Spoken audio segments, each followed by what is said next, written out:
France, a country not at the center of Europe, but certainly the center of European and at times global history.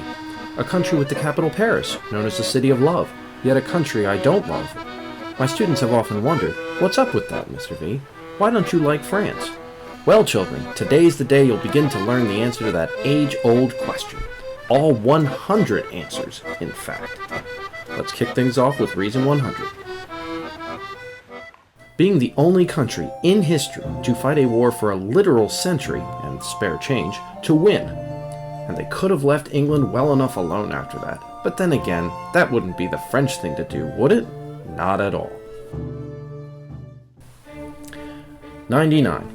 Napoleon flees Egypt to fight the Turkish counterattack coming at Jaffa.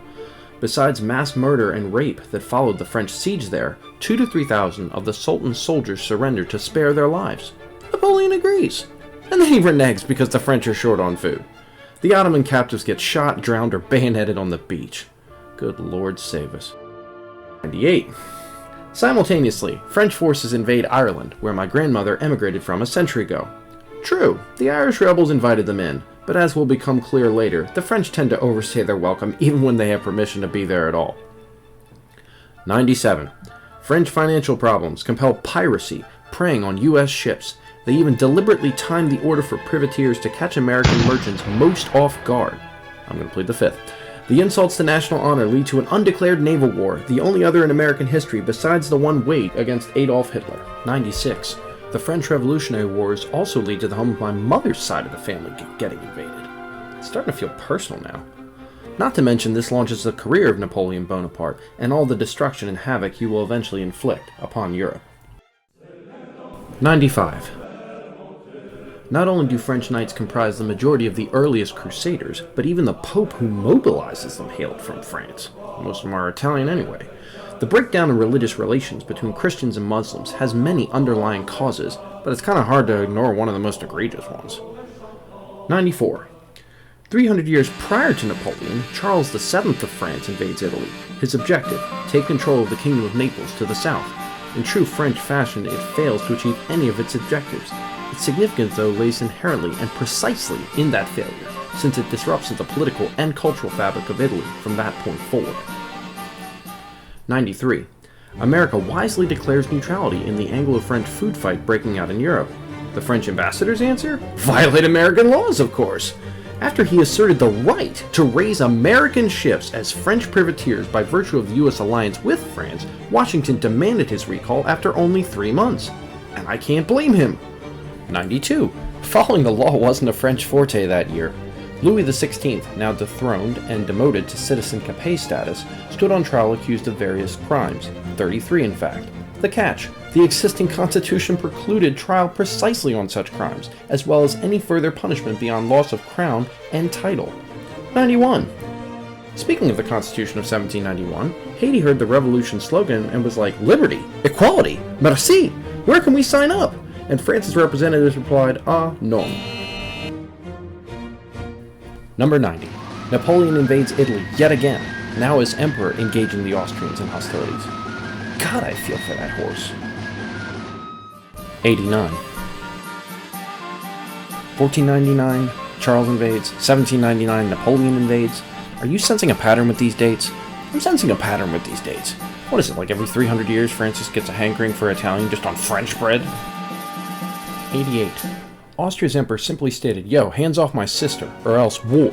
Only France would reply, "Oh, you want war, huh? We'll declare it first, especially to embarrass and expose those monarchs." When the rest of the moderate monarchies in Europe objected, they pull an Oprah.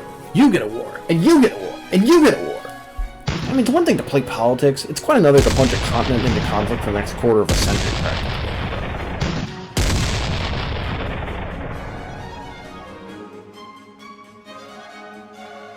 87. France asked, "How about it, George? You want in?" And Washington answers back, "No." Right call, for sure. But the wrong call it inspired later, not so much. French antics embed isolationism deep into our DNA for 2 centuries, and even some ways to this day. 86. So let me get this straight, France. You called Lafayette a traitor. The same guy who cajoled the king to call the Estates General, the same guy who single-handedly designed the Declaration of Rights of Man and the French flag, the same guy who stood against the king's forces for you on Bastille Day, Really? 85. Why Waterloo? Because Belgium. Every place I could call home ancestrally, they've now invaded. And they're all fellow Catholic countries to boot. Good lord. Literally. 84. In 1536, Turkey asks about an alliance, and France says, I only have eyes for you. Well, sorry, strike that. I have my eyes on Egypt, too. Staying friends for 250 years only to steal their territory once they start to weaken? I'd call France a fair weather friend, but this is the Sahara we're talking about after all. 83. Ah, France. Friends forever. With an expiration date, of course. 82. Ever notice there's only one province in our northern neighbor you ever hear trying to secede? Oh, how to become the South Carolina of Canada.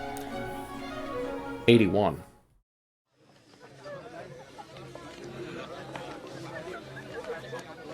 Belloc. Good afternoon, Dr. Jones. I ought to kill you right now. Not a very private place for a murder? Well, these Arabs don't care if we kill each other. They're not going to interfere in our business. Well, Indy, the French certainly like to interfere in the Arabs' business. Speaking of Reason 80, barely a year after the failed Allied effort at Gallipoli, France joined Britain in arrogantly dividing up Turkish territory before they'd even approached, let alone achieved, victory. And guess what future country they drew the borders for France to have? Syria! Well, that wraps up the first part of my 100 reasons for not exactly being a Francophile. If you've enjoyed this part, please like and subscribe. We hope you'll certainly watch future videos and stay tuned, obviously, for part 2.